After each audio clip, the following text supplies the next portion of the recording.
Dwi Cahyo, NIREM 0301190080. Kami dari Prodi Penyuluhan Pertanian Berkelanjutan semester 4 dari Politeknik Pembangunan Pertanian Kampus Yogyakarta.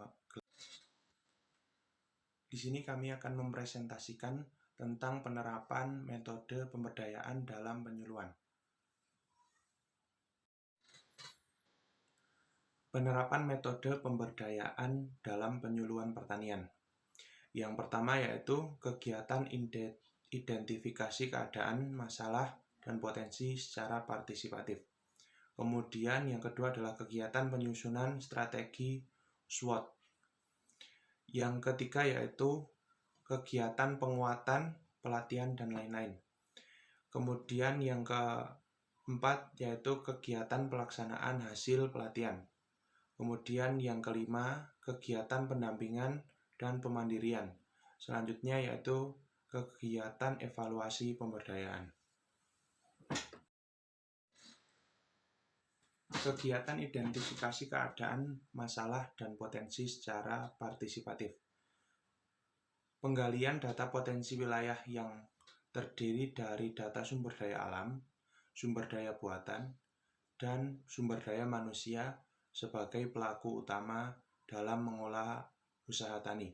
Sedangkan data-data pendukung pengolahan usaha tani terdiri atas data monografi, penerapan teknologi budidaya yang bisa dilakukan petani, komoditi pertanian yang dikelola petani. Kemudian kegiatan penyusunan strategi SWOT, yaitu keberhasilan penggunaan metode penyuluhan pertanian salah satunya ditentukan oleh tepatnya penyuluh dalam mempertimbangkan berbagai faktor internal dan eksternal. Faktor internal yaitu berupa strength atau kekuatan dan weakness atau kelemahan. Sedangkan faktor eksternal yaitu opportunities atau kesempatan dan threat atau ancaman yang berhubungan dengan pemilihan metode penyuluhan itu sendiri. Dengan memanfaatkan kekuatan untuk menanggulangi kelemahan dan memperbesar peluang untuk meningkatkan kualitas dan daya saing di pasaran. Kegiatan penguatan atau pelatihan, penyuluhan dan pelatihan pertanian bertujuan untuk meningkatkan kapasitas petani, baik itu dari segi pengetahuan, keterampilan, hingga pengelolaan hasil pertanian. Kemudian kegiatan pelaksanaan hasil pelatihan, melaksanakan evaluasi terhadap peserta pelatihan, dan juga mengimplementasikan proses pelatihan. Kegiatan pendampingan dan pemandirian.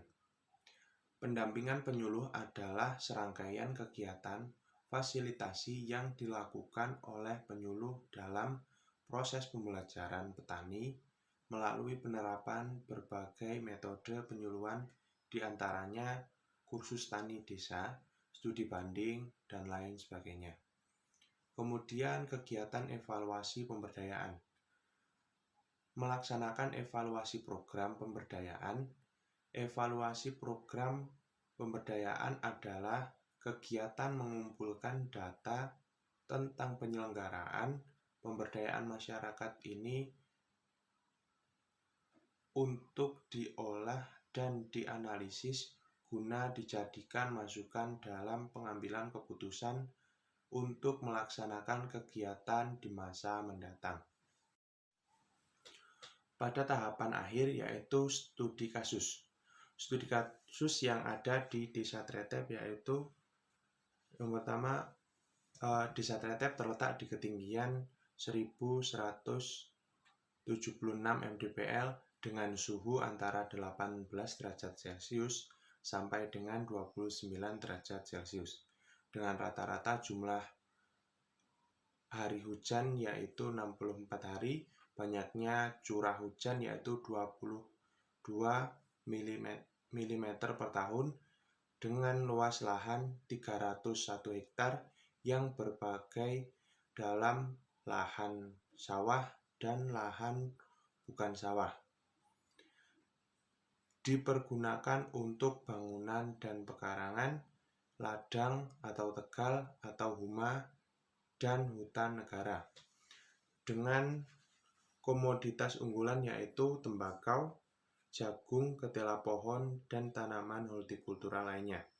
Jumlah lahan untuk tanaman jagung yaitu seluas 3.270,40 hektar dengan produksi 16.253,90 ton dan luas panen untuk tanaman ketela pohon yaitu 30,80 hektar dengan jumlah produksi 990 ton per hektar. Permasalahan yang ada di Desa Tretep yaitu mengenai permasalahan penjualan dengan komoditas-komoditas di atas dengan jumlah harga per kilo hanya 4.000 sampai 5.000 rupiah untuk jagung, kemudian untuk singkong hanya 300 sampai 1.000 rupiah saja. Sehingga lambat laun banyak petani yang ada di Desa Tretep beralih dengan komoditas lain. Ada sebagian petani yang memanfaatkannya dengan mengkombinasikan dengan ternak. Dengan harga yang sangat murah ini, petani menggabungkan dengan ternak, antara lain ternak domba, kambing, sapi, dan ayam. Banyak petani yang memanfaatkan jagung dan singkong sebagai makanan tambahan untuk ternak sehingga dapat meminimalisir kerugian dari komoditas-komoditas pertanian tersebut.